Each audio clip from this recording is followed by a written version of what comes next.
Untuk contoh yang selanjutnya adalah mengenai analog input.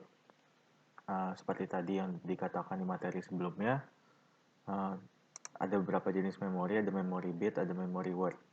Nah, kalau memori bit itu dia hanya menyimpan 1 bit, sedangkan si memori word ini dia menyimpan 16 bit dengan nilai dari minus 32768 sampai 32767. Nah, nilai nanti yang dapat digunakan ini umpamanya misalkan kita ingin mengambil bacaan dari sebuah sensor analog.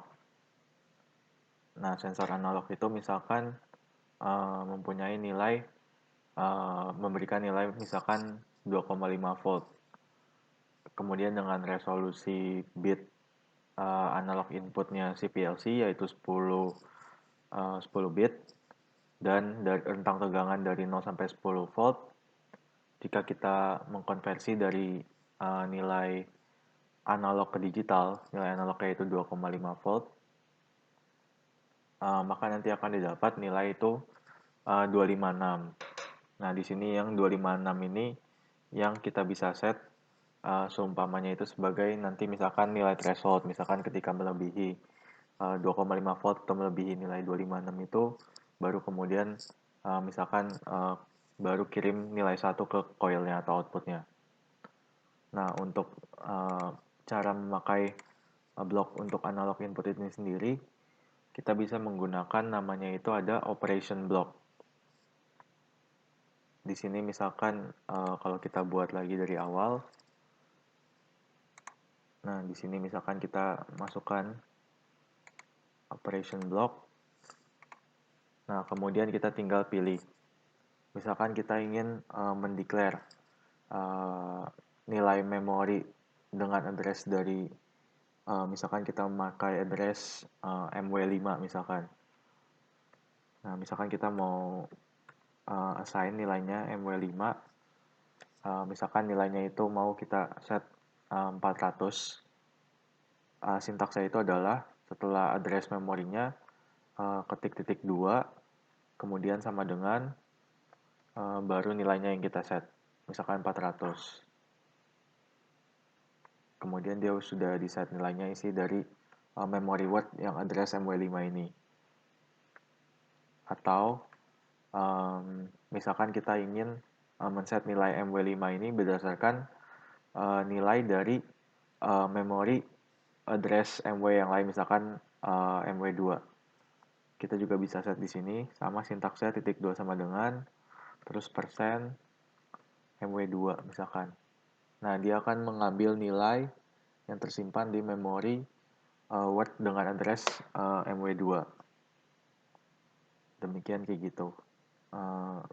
Kita juga sebenarnya bisa melakukan operasi seperti penjumlahan misalkan. Misalkan nilai isi dari memori word MW2 kita tambahkan dengan isi memori word dari MW3 misalkan. Nah, ini juga bisa. Dan nilainya ini akan disimpan di memori address MW5. Nah, seperti itu. Kemudian kalau kita ingin membandingkan antara nilai yang tersimpan di satu memory word dengan nilai yang tersimpan di memory word lainnya, ataupun dengan suatu nilai tertentu, kita bisa menggunakan operasi misalkan pengen ngebandingin lebih besar sama dengan. Tinggal seperti ini, misalkan lebih besar sama dengan 500. Jadi misalkan kalau kita mau bandingkan, dia ketika kita melakukan pembandingan, dia akan mengeluarkan logika 1 kalau misalkan perbandingannya itu benar. Jadi ibaratnya seperti ini. Nah, untuk melakukan perbandingan, kita bisa menggunakan namanya block comparison. Nah, misalkan di sini kita taruh coil 1. Nah, yang kita ingin bandingkan adalah misalkan isi dari MW0. Kita bandingkan apakah lebih besar sama dengan 256 misalkan. Nah, seperti ini Jadi apa yang bakal terjadi? Jadi dia akan membandingkan isi dari memori MW0 apakah lebih besar dengan nilai 256 atau tidak. Kalau lebih besar, berarti kan perbandingannya benar ini lebih besar sama dengan ini, berarti dia akan mengeluarkan logika 1 nanti ke coil ini. Seperti itu. Nah, sebaliknya juga kalau misalkan mau dibandingin juga sama isi dari memory word yang lainnya juga bisa. Misalkan lebih kecil sama dengan isi memory word-nya MW1 misalkan. Nah, seperti ini juga bisa. Pokoknya kalau perbandingan yang lebih besar sama dengan atau lebih kecil sama dengan itu, nggak pakai titik 2 lagi. Dan kalau titik 2 dipakai cuman kalau misalkan kita mau assign nilainya. Dan kalau assign nilainya itu pakainya yang block operator, dan kalau membandingkan pakainya yang comparison block. Oke, coba kita hapus dulu rangnya. Kita pakai contoh yang sudah ada.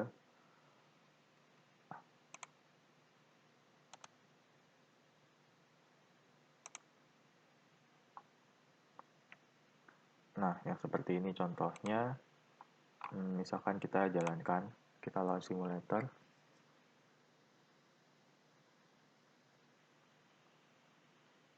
Kemudian kita start launch controller. Ini kita close saja, kita pakai animation table-nya. Nah, di sini yang kita perhatikan. Ini kalau teman-teman bisa melihat juga, ini tadi kan awalnya yang address MW0 ini kita set sama dengan 300 nilainya untuk deklarasinya. Kemudian MW1 kita set sama dengan 256. Nah, di sini kita pakai lagi nih memory word yang addressnya MW2 untuk menyimpan nilai yang tersimpan di memory word 0 atau yang tadi kita udah set 300. Jadi MW2 juga nilainya sekarang 300 kalau bisa dilihat di animation table juga. Nah, terus kita bandingkan apakah MW2 itu lebih kecil sama dengan isinya dari memory word 1. Nah, memory word 1 tadi kan 300 kan? Ya, memory word satunya maaf 256. Nah, sedangkan memory word 2-nya 300. Nah, apakah 300 lebih kecil daripada 256 kan? Enggak, berarti false kan? Nah, dia akan tetap menghasilkan false. Nah, sekarang kalau misalkan kita ganti nilainya, jadi misalkan yang MW0 kita set jadi 150 misalkan. Oke.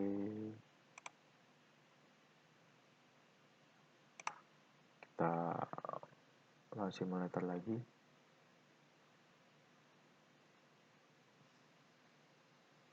Kemudian kita start controller. Nah, di sini teman-teman bisa melihat ketika kita set jadi 150 MW0-nya, kemudian MW2 kita assign supaya nilainya sama kayak MW0, 150 juga. Dan habis itu kita bandingkan dengan isi dari MW1. MW1-nya sebelumnya sudah di assign yaitu 256. Nah, 150 kan lebih kecil sama dengan 256 kan. Nah, makanya dia akan menghasilkan logika 1 ke output ini. Nah, ini bisa kita gunakan fungsinya untuk trigger. Misalkan kayak tadi sensornya baca, misalkan sensornya ketika, misalkan sensor pendeteksi objek, ketika dia mendeteksi objek, terus dia akan mengirimkan, misalkan sinyalnya tuh lebih dari 2,5 volt. Kita nggak tahu persisnya berapa, tapi thresholdnya sekian gitu, 2,5 volt, baru dia menandakan kalau itu ada objek. Nah, di situ kita bisa set nilainya. Yang tadi 2,5 volt, misalkan nilai bitnya itu 256, nilai digitalnya, ya udah kita bisa set 256 ini sebagai threshold. Habis itu kita simulasiin, misalkan nilai yang terdeteksinya itu di atas 256. Nah, di atas 256 baru ke-trigger dia. Karena dia ngeluarin logika 1. Karena perbandingannya benar gitu. Untuk yang analog input, sekian mungkin yang cukup untuk yang materi praktikum ini. Terima kasih.